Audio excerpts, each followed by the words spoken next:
Goldstein, and I am your host and your moderator for tonight. I am one of the co-founders of Indivisible Main Line South, and also a committee person for Radnor Dems. A lot of us live in more than one world. We are an indivisible group. Indivisible is what's called a resistance group. Who here has heard of resistance groups? Right? We get a lot of press. From the homepage of Indivisible, our mission is to fuel a progressive grassroots network of local groups to resist the Trump agenda. There are almost 6,000 Indivisible groups, and there are many, many more resistance groups around the country. How many of you belong? I want to give the candidates a lot of information tonight. How many of you belong to a resistance group? A lot of people in this room, right? Next slide, please. At Indivisible Main Line South, we think that the best form of resistance is winning elections. So we were planning this candidate forum back in January when we used to be in the 7th Congressional District. Thanks, Lisa. You're welcome. Thank you for having me out here tonight. Thanks, everybody, for coming out tonight.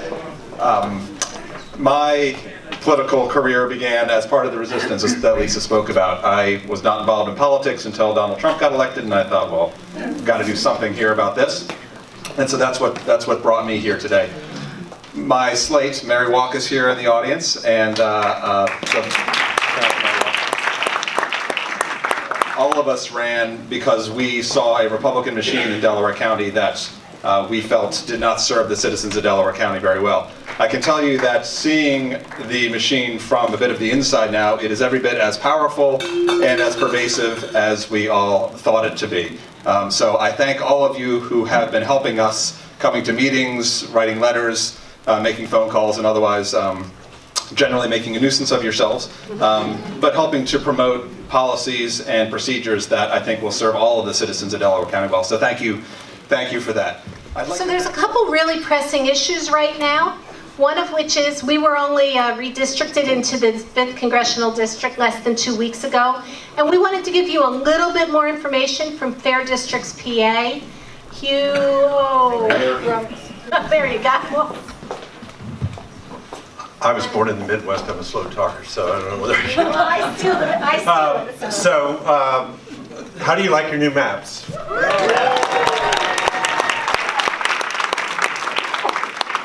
How do you like that the Supreme Court drew them? Let me put it this way. Do you think the Supreme Court of Pennsylvania should be in the business of drawing maps? No. Okay, so it's really important for everybody to understand that this is step one. And oh, by the way, in 2020, after the census, when redistricting occurs again, unless we change the current process, it will be another round of gerrymandering, actually potentially by the Democrats at that time, and there will be court challenges, and we'll be right back where we are. So the important message I want to leave with you is we've got new maps, that's great, but the next thing is we have to get this legislation passed. There are two bills, Senate Bill 22 and Senate Bill 722. These are identical bills that have had tremendous evolution over time. They're good bills, and one of them has just been scheduled for a public hearing, Senate Bill 22, on March 9th, and the other one, House Bill 722, despite having over 109 co-sponsors, 38 Republicans, 71 Democrats, cannot get out of committee because of the chairman of that committee is blocking it, Darryl Metcalf from Butler County. So we're really looking for the support of you folks, and I just want to say that the voters of Delaware County and this district are watching, and it's very interesting that we're getting a groundswell of Republicans that are starting to co-sponsor this bill.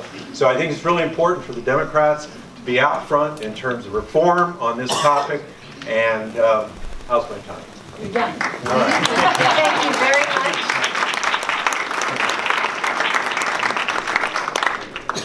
So all you folks in Indivisible groups, what's the best way to influence your members of Congress? Calls, correct. So you know what you're calling about, right? And you can go to fairdistrictspa to get more.org. Yeah, and feel free to come see me after the meeting. I'll give you You will be everything. here after. Great person to talk to. Some of you may ask, why is a resistance group involved in elections? Why aren't we just protesting outside Pat Meehan's office and down at the courthouse like we've been for the last year? And next slide, please. The reason we're involved in elections is because the old way isn't working. We all know each other at Indivisible Main Line South because every 4 years we would come out and we were a Get Out the Vote team, GOTV. We've been doing that for multiple election cycles now. Some people go all the way back to when Joe Sestak ran the first time. And every 4 years there'd be an election, we'd work really hard, we'd make friends, and then we'd disappear for 4 years. Next slide, please. And the old way hasn't worked. Over the last 10 years, we've lost 900 Democratic seats across this country. 900. Next slide. And the old way hasn't worked because in 34 states in our country right now, there is what's called a trifecta, which means one party is governing that state, both houses of the legislature and the governor's office.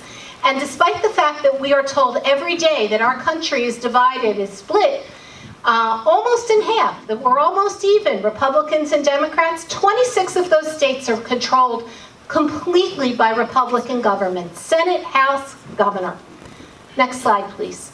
And the old way here in Pennsylvania really isn't working because despite the fact that we have a Democratic voter registration advantage in Pennsylvania, did you know that? There are more Democrats registered to vote in Pennsylvania than Republicans.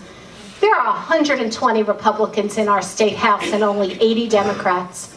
And in the Senate, the Republicans have a supermajority.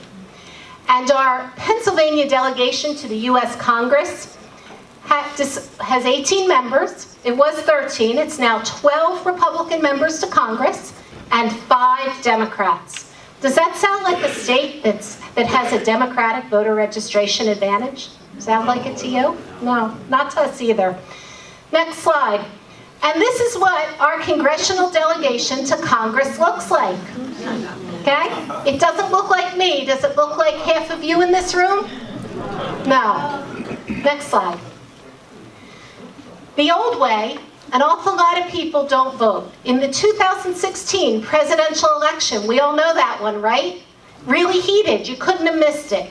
Almost 60% of eligible voters voted, and that was a good year. In a midterm election in 2018, this is a midterm election, typical turnout is 40% of eligible voters. Is that good enough for you? No. No. Next slide. But what if there's a different way? What if we don't just want new politicians? And we do want new politicians, right? Look at these great candidates up here. We want new politicians. But what if we're part of creating an actual new political process? Look at this room. How many of you are in some capacity involved with the Democratic Party? And how many of you in some capacity are involved with the resistance group? That's pretty cool, right? People didn't think that was going to happen, that the resistance was going to work with the party. Next slide, please. The new way is a grassroots way. It's bottom up. It's where voters are engaged and voters actually vote. And you know who those voters are? Us! We're the voters. Next slide, please. So the old way, every 4 years and we go home, we're done with that. Here's the new way. The new way, where's Brian? Wave, Brian, you're way in the back somewhere. There he is. And Mary, you're here. Where's Mary? There's Mary Watt. The new way is what happened in 2017. The voters, the grassroots, the resistance, and the party members, the newly energized party members, we came out and we worked together for our municipal candidates, those commissioners, and our school board candidates. How many school board members do we have here? Woo! How many commissioners or all the other things we call them in Delaware County? Some of you here? Yes, thank you. We worked together, and we worked together with the countywide candidates, with Brian and Kevin and Mary and Joanne and Jerry, and with Kelly. And 5 of them got elected in Delaware County. This is the first time since the Civil War, except for one little fluky election there where someone was in jail. The first time since the Civil War where we've elected Democratic commissioners to the Delaware County Council. And they were incredibly generous with us. But we worked grassroots. And if we do not continue to do that, all those local elections, local candidates aren't going to win, because the 5th is really a Democratic district now. And so if we depend on the same old Dems coming out to vote, in places like the 165th, where Jen O'Mara's running, there's still a Republican majority.